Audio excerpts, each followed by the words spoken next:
ဒုက္ခတိုင်းမွန်စိန်တိုင်းမှာပစ္စည်းများမှာ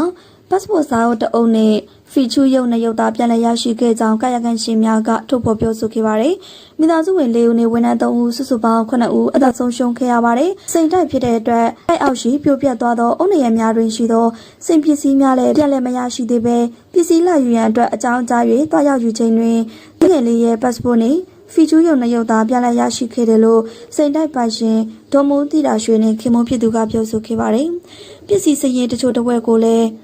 ပုံနေတကွပေးထားတာဖြစ်ပေမဲ့ပစ္စည်းနဲ့ပတ်သက်တဲ့သတင်းအစနာကိုမှမရရှိတဲ့အကြောင်းအဆိုပါကွန်ဒိုမှလူတော်တော်များများလည်းသူတို့ပစ္စည်းတွေကိုပြန်လည်မရရှိသေးကြောင်းပြောဆိုခဲ့ပါတယ်။အခန်းတွေဖြိုချပစ္စည်းချိန်မှာလည်းသက်ဆိုင်ရာအခန်းပိုင်ရှင်တွေဝင်ခွင့်သတ်မှတ်နေရာများမှာကြီးစုခွင့်မပေးဘဲမြေကောဆက်များနဲ့မြေစာများကိုကားပေါ်တွင်တင်ပေးလိုက်တာကြောင့်ပြန်လည်ရှာဖွေဖို့မလွယ်ကူကြောင်းပစ္စည်းတွေဆုံးရှုံးနေရတဲ့ပုံမှာပြောဆိုခဲ့ပါတယ်။နောက်ထပ်ပညာသတင်းလေးတစ်ပုဒ်ကတော့ဖခင်ကဲ့သို့လူကြီးလူကောင်းဆက်ဆံချောမောပြပြတဲ့အလားတရားကိုပိုင်ဆိုင်ထားတဲ့အေဝရက်လူမင်းတရုတ်ဆောင်လူမင်းရဲ့တာကြီးဖြစ်သူအေဝရက်လူမင်းကတော့အရွယ်တစ်ခုကိုရောက်ရှိလာချိန်မှာဖခင်ကဲ့သို့လူကြီးလူကောင်းဆက်တဲ့အလားတရားကိုပိုင်ဆိုင်ထားခဲ့တာပါ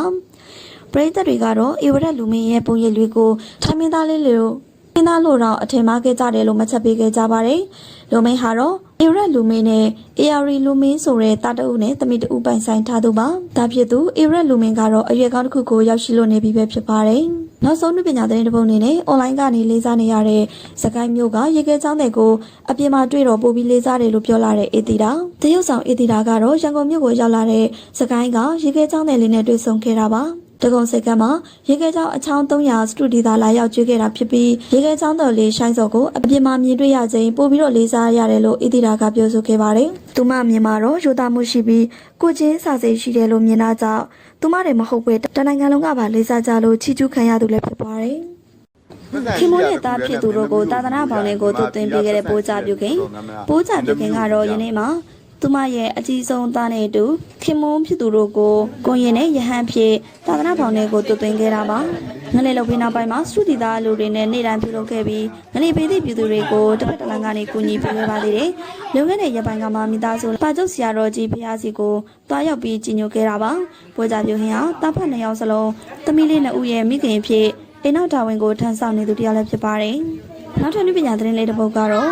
သမီးလေးကိုဒီကနေ့မှပဲဇနီးဖြစ်သူကအောင်မြင်မြင်နဲ့မွေးဖွားပေးခဲ့တဲ့ဆိုတဲ့အောင်မင်ခန့်တရုတ်ဆောင်အောင်မင်ခန့်ကတော့သမီးလေးကိုသူ့ရဲ့ဘဝတွေကိုရောက်ရှိလာပြီးဖြစ်ကြောင်းသိပေးခဲ့တာပါအမေရိကချိန်ရောက်ဒီကနေ့ဟာဧပြီလ23ရက်နေ့သာရှိသေးတဲ့အတွက်သမီးလေးဟာတော့ဧပြီလ21ရက်နေ့တနင်္လာဖွားဖြစ်မယ်လို့မှတ်ယူထားခဲ့ရတာပါသမီးလေးကတော့သူတို့2ဦးရဲ့ချစ်ချင်းမြတ်တာအစဖြစ်ပြီးသမီးလေးကိုလည်းသူကချစ်ကြောင်းပထမအဆုံးချိန်နဲ့ထုတ်ဖော်ပြောဆိုခဲ့ပါတယ်နောက်ဆုံးပညာသတင်းလေးတစ်ပုဒ်အနေနဲ့ဖြူဖြူကျော်သိန်းရဲ့မွေးနေ့